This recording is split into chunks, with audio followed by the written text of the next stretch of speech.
full boiling, jadi pendedihan kolam ya. Ini sudah kita review juga ya, seperti apa pendedihan kolam itu ada 4 ya.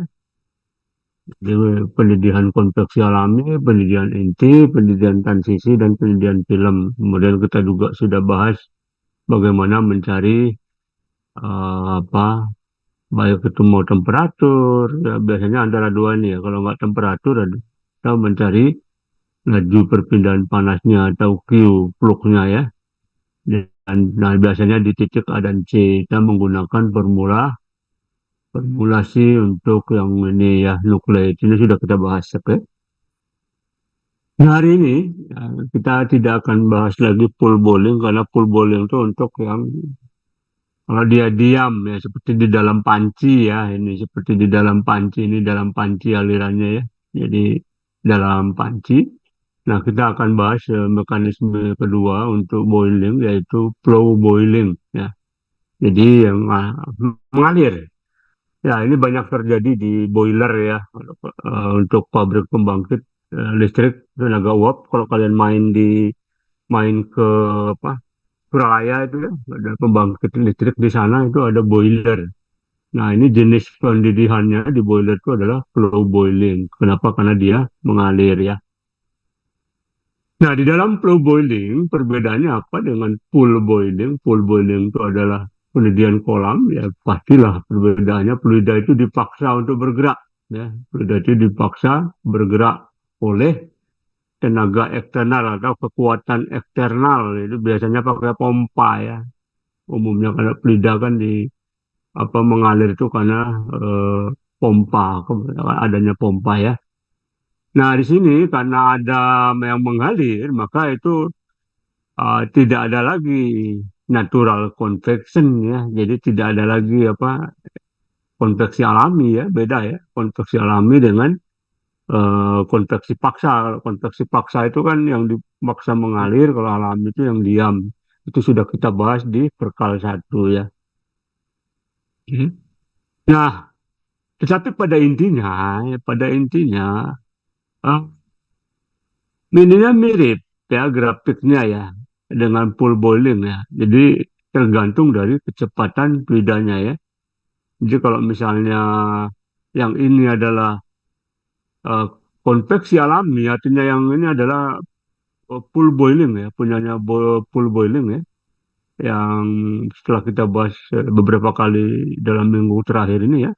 Nah ini kalau misalnya flow boiling maka dia mengalir. Tapi ini kalau untuk kecepatan rendah ini grafiknya jadi naik, naik. Yang ini lebih lebih naiknya Oke. lebih banyak dibandingkan ketika dia di sini ya, posisi di sini. Ya, nah di sini dia naik lebih tinggi juga. Nah kalau kecepatan cairannya makin tinggi, ini juga makin naik, ya makin naik. Di sini juga makin naik, ya.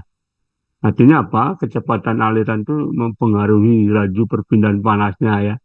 Semakin tinggi kecepatan aliran, maka semakin tinggi laju perpindahan panasnya ya. Jadi semakin tinggi kecepatan, ya makin tinggi juga laju atau flux panas dari pendidihan inti dan titik kritisnya itu juga makin tinggi. Artinya laju perpindahan panasnya makin besar ya. Oke. Nah, kalau untuk pendidihan eh, mengalir ya atau flow boiling internal, jadi dia di internal itu di dalam ya, di dalam ruang tertutup atau dibatasi oleh dinding. Kalau pendidihan mengalir flow boiling eksternal itu ya seperti eksternal flow ya, aliran eksternal ya. Ya, nah kalau kita lebih cenderung untuk membahas ke internal, ya, internal flow ya. Nah ini kalau misalnya pendidihan aliran internal ya, yang dibatasi oleh dinding, ini biasanya kita sebut nih aliran dua fase, ya dua fase. Nah ini seperti ini kira-kira ya, aliran dua fase di dalam suatu pipa silinder. Ini yang biasanya terdapat di boiler ya. Nah, kalau kita perhatikan di sini ya, di awal misalnya mula-mula misalnya dari pompa ini pompa di bawahnya ini masuk ke boiler ya. Nah, ini dia akan pertama kali mengalami konveksi paksa dulu ya. Konveksi paksa di mana di sini laju perpindahan panas atau koefisien perpindahan panasnya kira-kira di sini ya. Nanti setelah melewati beberapa jarak dari sini ya, maka dia akan memasuki fase baru yang disebut dengan aliran bubbly atau aliran bergelembung. Kenapa di pinggir-pinggirnya ini mulai timbul gelembung? Ya, gelembung-gelembung ini berisi uap air. Sementara di tengah itu masih intinya ini di tengah-tengah pipa ini masih berupa cairan. Ya. Nah, semakin jauh lagi jaraknya dari bawah ini ya, ini akan masuk ke apa yang disebut rejim aliran selak. Ya, aliran selak ya. Aliran selak ini sudah penuh dengan bubble ya, dengan gelembung-gelembung ya. Tapi gelembung-gelembung ini adanya di dalam cairan. Ya, jadi seperti sudah bercampur. Ya, bukan lagi di pinggir tapi sudah memenuhi apa namanya? Memenuhi bagian ini, bagian dalamnya ini ya, sudah penuh oleh bubble. Dia bercampur dengan cairannya ya. Nah, kemudian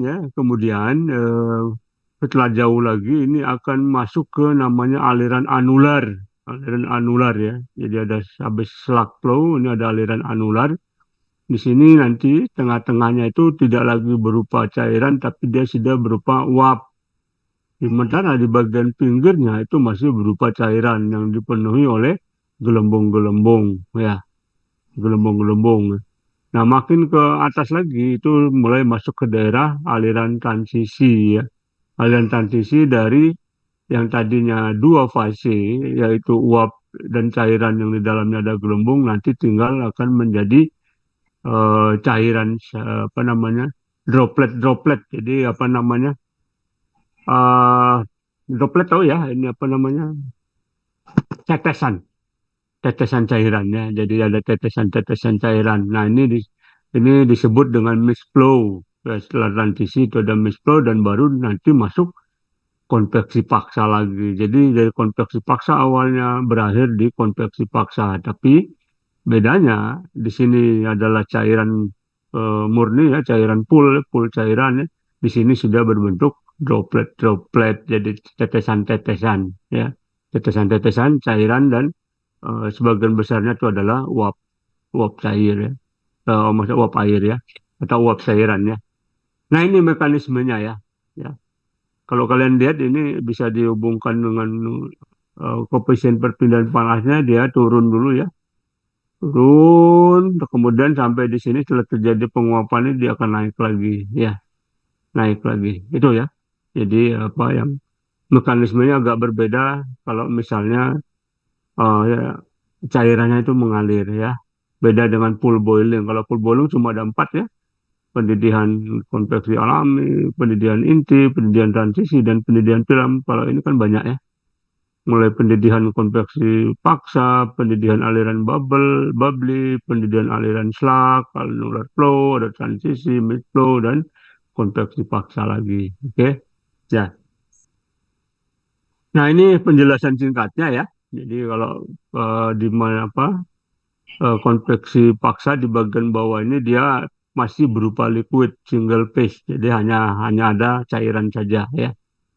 Ya, jadi tidak ada gelembung, belum ada gelembung. Nah, setelah masuk ke area apa rejim bubbly flow maka timbul gelembung-gelembung ya. Tapi ini masa gelembungnya itu masih sedikit ya, masih sedikit belum banyak ya. Nah di slug flow ini mulai gelembung-gelembung itu bisa bisa bersatu ya, ketemu gelembung lain dia jadi membesar ya. Jadi ada kalau gelembung satu ketemu gelembung lain bertemu bisa membesar ya. Nah ini nanti makin banyak ya, makin banyak ininya gelembungnya dan itu disebut dengan slug flow ya. Ini adalah annular flow ya, seperti penjelasan tadi ya di sini ya. Kemudian mixed flow ya, mixed flow juga apa namanya ada penurunannya dalam laju perpindahan panas ini mixed flow-nya ya. Kemudian yang terakhir adalah ini ya, konveksi paksa lagi, tapi ini single phase lagi, tapi ini uap ya uap. Kalau tadi masuknya cairan nanti keluarnya berupa uap, gitu ya. Itu tentang pendidikan aliran ya flow boiling. Nah, sekarang kita masuk bagian kedua dari bab 10 yaitu kondensasi ya. kondensasi ini berbeda dengan boiling, pendedihan. Kondensasi ini eh, apa namanya mengeluarkan energi ya, yaitu perubahan fase dari uap menjadi cair ya, uap menjadi cair ya. Kalau boiling itu cair menjadi uap ya. Kondensasi terjadi ketika temperatur uapnya turun di bawah temperatur jenuh ya. Ya wajar lah ya, jadi temperaturnya pasti harus turun ya, supaya apa, di bawah temperatur jenuhnya biar dia terjadi kondensasi. Kalian lihat saja di diagram apa termo ya, kalau kita gambarkan dengan diagram diagram kubah jenuh ya. Ini, ini ya. Maka yang ini kalau misalnya ini temperatur ya, kemudian katakanlah ini volume spesifik ya, yang ini adalah daerah cair ya, ini cair plus uap, masih ingat lah ya sama termo ya, cair plus uap, yang ini uap ya. Ini ada garis-garis tekanan kontan, garis-garis tekanan kontan, katakanlah pada tekanan tetap P ya. Maka kalau kita mau terjadi kondensasi kan masuk ke sini kan dari uap menjadi cair dan campuran cair uap ya. Dia akan berjalan menuju ke sini ya. Nah, ini dia akan temperaturnya akan turun terus ya kalau kalian perhatikan di sini. Nah, setelah temperaturnya turun lebih kecil dari temperatur jenuhnya pada tekanan yang sama, maka mulai terjadi kondensasi ini ya. Kondensasi ini ya, gitu ya. Oke. Nah, kondensasi dibagi dua ya. Ya, sama seperti apa pendidihan juga dibagi dua ya. Pendidihan kolam dan pendidihan aliran.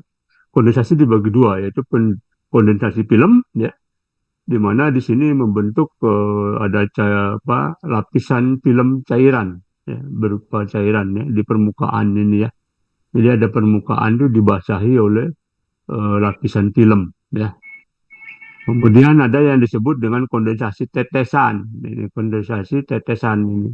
Jadi dia netes, jadi tidak membentuk lapisan film, ya, tapi tetesan-tetesan atau droplet ya, tetesan. Nah, kalau kita perhatikan di sini, maka mana yang paling baik di antara dua ini kondensasinya? Apakah kondensasi film atau kondensasi tetesan? Nah, kalau kalian perhatikan waktu di pendidihan, bukan kondensasi ya, pendidihan ya.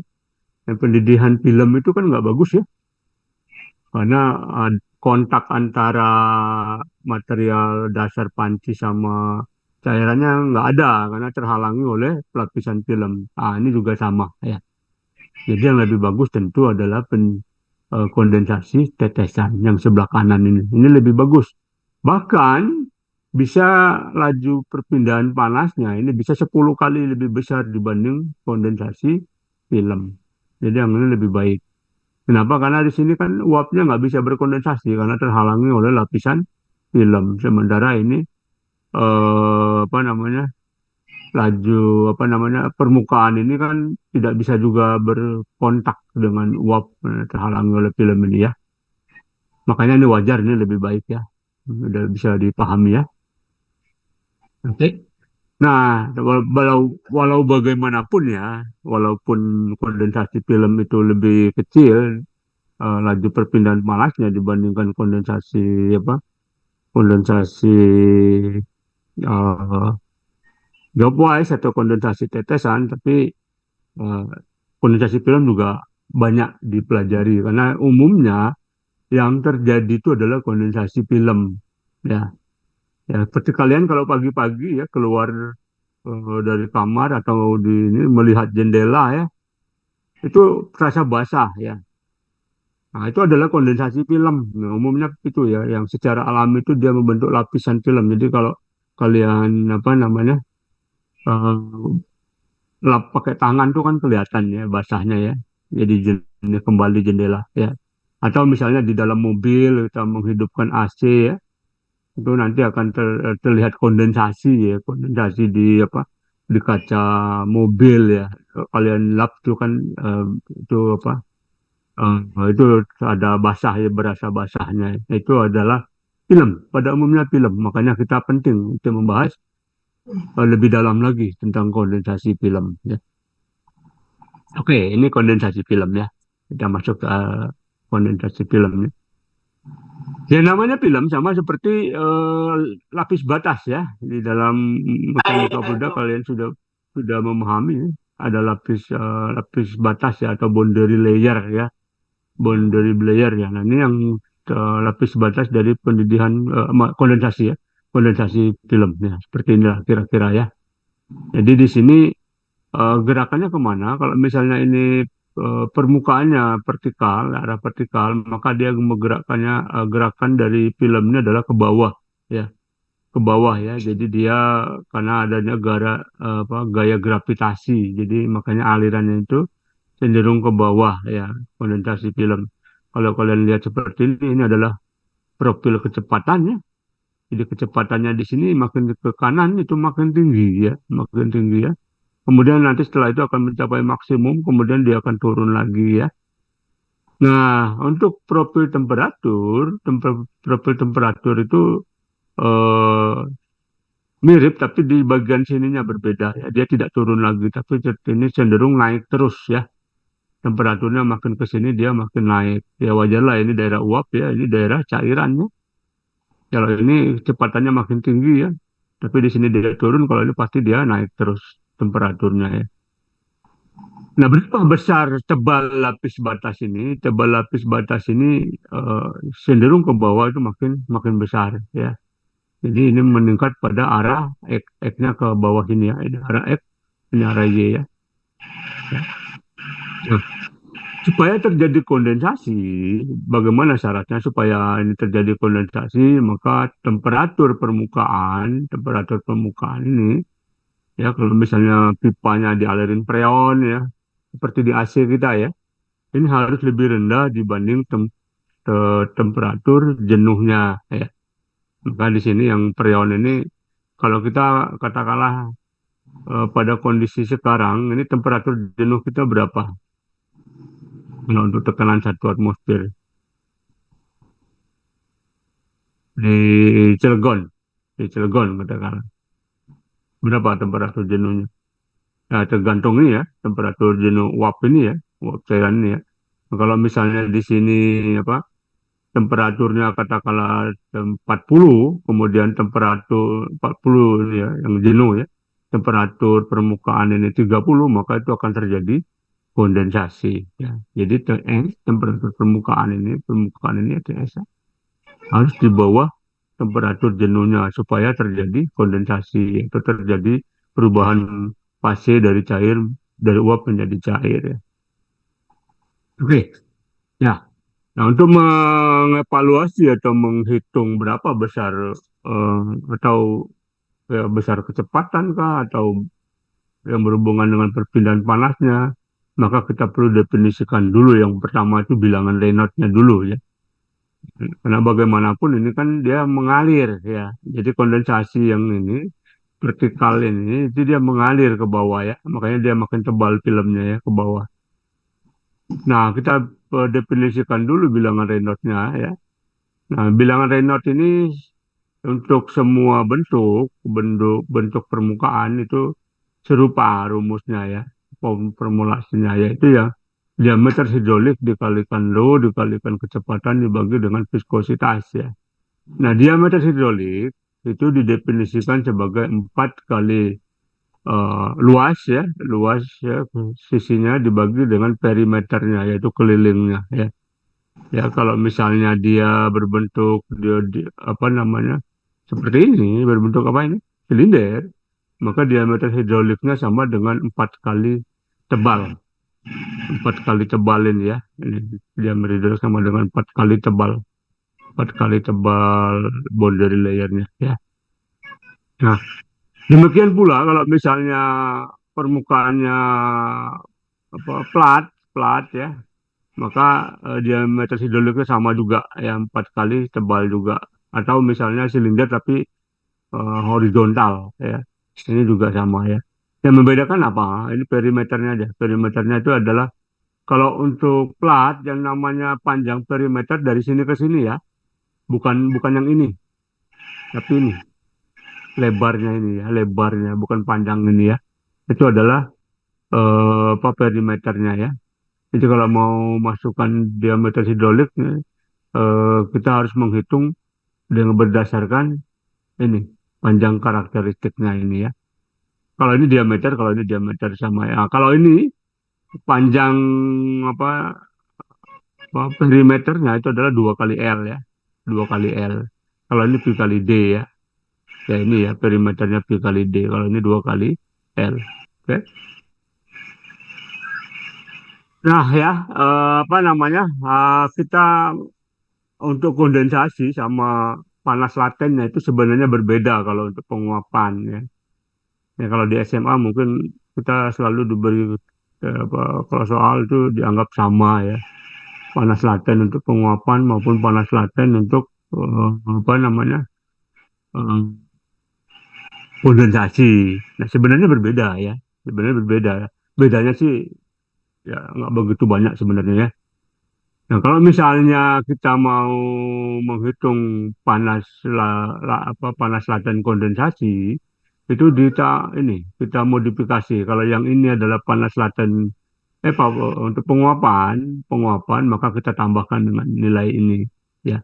Jadi sebenarnya energi yang dibutuhkan untuk mengkondensasikan atau mengubah fase uap menjadi cair itu lebih besar dibandingkan kalau energi untuk mengubah fase cair menjadi uap. Makanya ini lebih besar sebenarnya ya.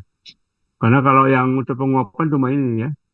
Tapi kalau untuk kondensasi yang ini yang ada bintangnya itu jumlahnya ditambahin lagi ininya ya. Nah, kalau misalnya pada kondisi superheated ya, ini ya, pada temperatur P ya, ini bisa kita gunakan formulasi ini ditambah lagi ya untuk kondensasinya ya. Artinya lebih besar lagi energinya ya.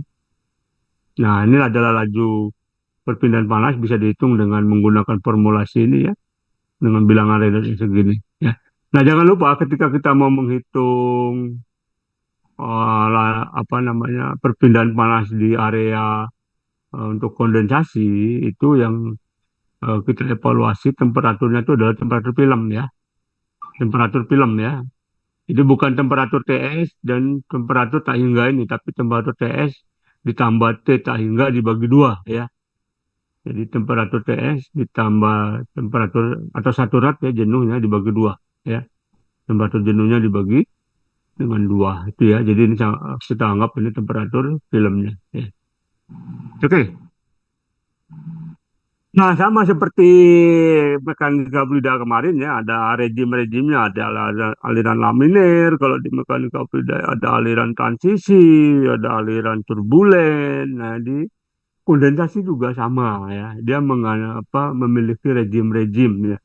Jadi rejimnya itu terdiri dari tiga. Yang pertama itu adalah aliran laminer.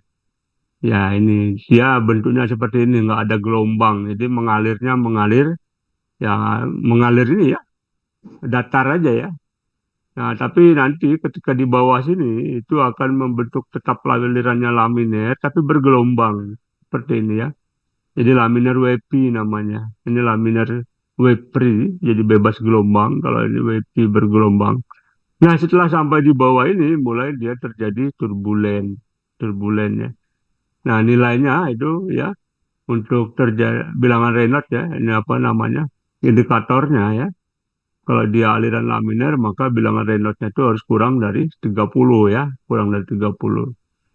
Kalau bilangan Reynolds-nya antara 30 sampai 1800 itu adalah aliran laminar bergelombang. Ya. Kalau lebih besar dari 1800 dia aliran turbulen. Itu aja ya.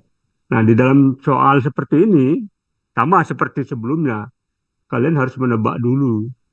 Sama ya, seperti soal yang contoh kita berikan minggu lalu, kita harus menebak dulu kira-kira kita menebak di mana apakah dia di laminer bebas gelombang atau aliran laminer bergelombang ya. Nah, biasanya kita menebaknya antara dua ini ya, jarang kita langsung bilang dia turbulen ya. Nah, ini ya, nah ini kalau misalnya platnya vertikal, plat ya, plat vertikal ya. Ya, seperti inilah kira-kira ya, sama tadi seperti tadi ya. Bagaimana kita bisa menghitung laju perpindahan panasnya? Nah, seperti biasa ya, kalau di dalam mekanika freedom maupun perpindahan panas, kita ambil dulu elemen kecilnya ya. Elemen kecil ini kita analisa, yang kecilnya kemudian kita integralin, bla bla bla bla bla ya. Integral integral ini ada turunannya, diintegralin ya, nanti kita akan dapatkan kira-kira ya. Ini kita lewat aja ya, bukan cara menghitungnya, penurunan rumusnya, tapi yang intinya kita akan sampai ke persamaan ini, persamaan 10-20 ini. Ini yang penting ya. Jadi kalau untuk aliran laminer seperti ini, laminer ya, aliran laminer, jadi dia lurus ya. Itu bisa hitung secara teori, teori ya, teori. Jadi kita akan bisa dapat berapa ini apa koefisien perpindahan panas lokal. Kalau X itu kan lokal ya, ingat yang lokal ya, tergantung titik X-nya di mana ya, dengan menggunakan rumus ini. Jadi kita akan dapatkan ya rumusnya seperti inilah ya, pangkat seperempat ini ya. Itu adalah lokal. Tapi kalau misalnya rata-ratanya, ini adalah average-nya ya, koefisien berdasarkan ratanya tinggal diintegralin sampai panjang L ini ya, panjang L ini, maka kita akan peroleh nilainya kira-kira ini 0,943 kali dan sekian pangkat seperempat ini. Ini adalah koefisien laju, koefisien perpindahan panas rata-rata ya. Itu kalau laminar. Laminar bisa dihitung. Nah, tapi kalau misalnya ini ya, ini laminar ya, ini sama sini kan Pak. Kita pakai rumus ini kan 0,943 ini laminar. Oke, kita nggak masalah kalau laminar kita bisa hitung ya. Kemudian juga kita bisa hitung pakai rumus yang tadi ya. Ini bagaimana menghitung yang lain-lain bilangan Reynolds-nya, kita gunakan formulasi ini. Kemudian H vertikalnya ini ya kita hitung pakai rumus ini ya. Atau kalau misalnya H vertikalnya nggak diketahui, kalian bisa hitung pakai rumus ini ya. Ini jangan ingat sekali lagi ini itu laminar ya. Ini kalau laminar itu dia antara 0 sampai 30 ya. Bilangan Reynolds-nya ini hanya berlaku untuk aliran laminar 0 sampai 30 yang ini ya. Nah, ini ya aliran laminar ini ya 0 sampai 30 ya. Ya ini ya rumus ini hanya berlaku untuk aliran laminar ya. Jangan lupa juga temperaturnya juga dievaluasi pada temperatur film ya. Yaitu temperatur jenuh tambah temperatur permukaan dibagi dengan 2. Nah, ini mencari ini ada semua di sini di slide ini ya. Oke, bagaimana untuk aliran bergelombang? Nah, ini tidak bisa diturunkan secara matematik atau teori ya. Nah, ini berdasarkan hasil eksperimen. Nah, untuk aliran bergelombang itu kita bisa hitung berapa koefisien perpindahan panasnya dengan menggunakan formulasi ini. Dengan syarat itu ya, aliran bergelombang bilangan Reynolds-nya antara 30 sampai 1800 ya. Ini untuk aliran bergelombang pada vertikal plat. Ini vertikal plat ya. Sekali lagi itu plat ya. Ini untuk plat ya. Untuk plat ya. Untuk plat. Jadi bukan untuk silinder tapi untuk plat biasa ya. Nah, kalau untuk aliran turbulen kita bisa hitung berdasarkan rumus ini. Ini juga dari hasil eksperimen ya. Jadi ini kita untuk syaratnya dia bilangan Reynolds-nya di atas 1800 ya. Ini kita bisa hitung dengan formulasi itu. Jadi beda rumus untuk beda rejim ya. Beda rejim ya. Misalnya laminar bebas gelombang, laminar bergelombang dan turbulen, maka rumusnya juga beda-beda ya. Strategi untuk plat, gimana kalau platnya dimiringkan? Maka tinggal dikalikan aja ya dengan cos theta pangkat seperempat. Cosnya berapa kemiringannya ya. Cosnya itu dihitung dari vertikal ya, bukan dari horizontal ini ya. Tapi dari sini menghitung cosnya. Jangan lupa karena kenapa dipangkat seperempat? Karena memang rumusnya ini yang untuk laminar ini kan pangkat seperempat ya. Maka cosnya juga harus dipangkatkan seperempat ya, pangkat seperempat juga. Jadi ini ya. Hal vertikalnya itu sama dengan untuk aliran laminar. Ini syaratnya untuk laminar saja ya. 0 sampai 30 bilangan Reynolds-nya. Kemudian kalau misalnya bentuknya silinder, kalau ini kan plat ya. Ini bagaimana kalau bentuknya silinder ya? Nah, ini kalau misalnya bentuknya silinder ya. Ya. Nah, ini akan mirip ya, bisa dipakai formulasinya ya dengan menggunakan ini. Kalau misalnya dia berupa horizontal. Ya. Nah, kalau yang vertikal ya, kita juga bisa menggunakan seperti plat. Ya, kita asumsikan dia sama seperti plat ya. Kalau kalian buka silindernya itu kan nanti jadi plat ya permukaannya. Dibelah silindernya kemudian kita buka itu kan jadi plat ya. Jadi untuk menghitung silinder vertikal, posisinya vertikal, kita bisa menggunakan rumus yang untuk yang plat, ya, plat yang biasa ya. Tapi kalau untuk yang horizontal, silindernya horizontal, rumusnya agak beda ini ya. Apa yang membedakan? Yaitu di sini nilainya. Ya. Jadi kalau misalnya plat vertikal itu 0,943 ya, atau untuk apa silinder vertikal itu nilainya 0,943. Tapi kalau untuk silinder horizontal ininya nilainya 0,729, 0,729 ya. Itu ya. Nah, kalau untuk bola, kan silinder ya. Untuk bola, maka kita ganti nilai ini. Jadi menjadi 0,815. Ganti saja ininya 0,815. Kalau misalnya permukaannya berbentuk bola. Ya. Nah, bagaimana kalau misalnya banyak silindernya? Biasanya kan dipakai di kondensor ya. Kondensor itu kan silindernya nggak cuma satu, banyak ya. Makanya ini apa namanya?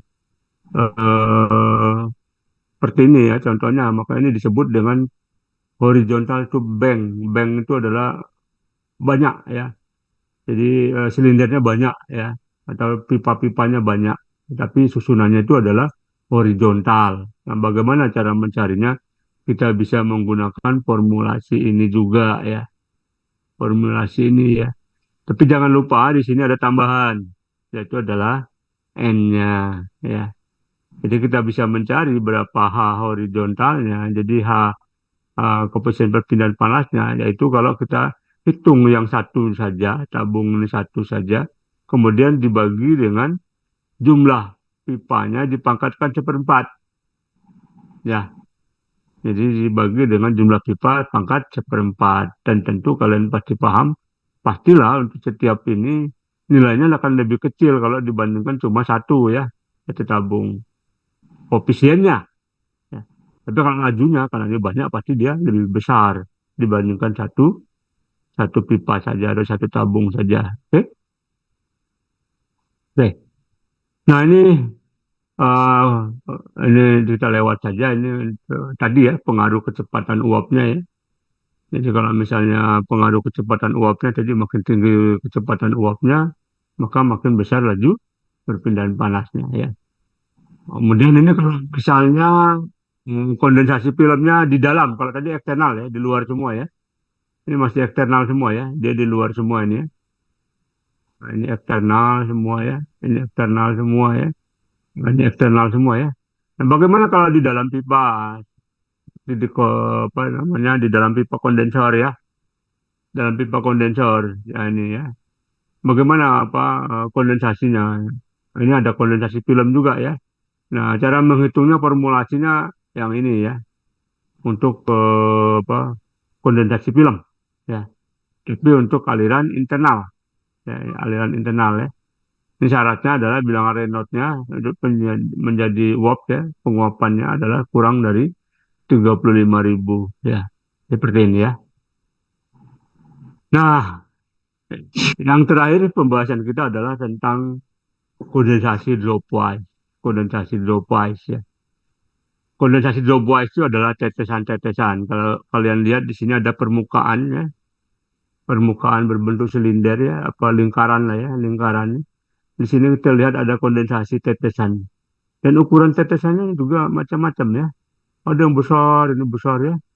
Ada yang kecil, ini kecil, kecil, semua kecil. Ada yang sedang, ini ukurannya sedang. Jadi berbagai bentuk ya.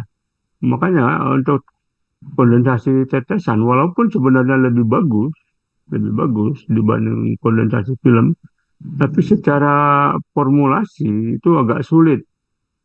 Ya, sulit kita hitung baik secara eksperimen maupun secara secara teori ya dua-duanya itu akan sulit untuk bagaimana cara menghitung berapa besar laju perpindahan panasnya. Dan pada umumnya apa namanya udahlah kita buat saja yang simpel aja. Jadi ini hasil dari sebenarnya hasil dari eksperimen ya, walaupun tidak sempurna ya. Nah, ini hasil eksperimen ini kita bisa hitung berapa koefisien perpindahan panasnya kalau dia berupa tetesan ya kondensasi tetesan. Sampai di sini ada pertanyaan di bab 10 udah selesai. Nanti kita akan coba latihan soal untuk kondensasi film ya karena tetesan itu susah ya. Ada pertanyaan? Nggak ada. Kalau nggak ada kita coba lihat ya contoh soal untuk kondensasi film ya. Lihat dulu apakah ada di sini. Contoh boiling, contoh kondensasi ada nggak?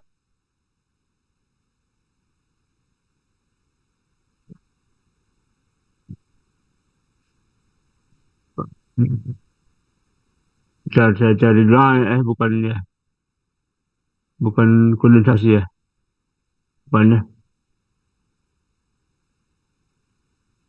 Saya cari dulu ya sebentar, siapa tahu ada, kalau nggak ya kita apa, saya buatkan dulu ininya, biar enak ya pembahasannya. Oh, ini udah radiasi.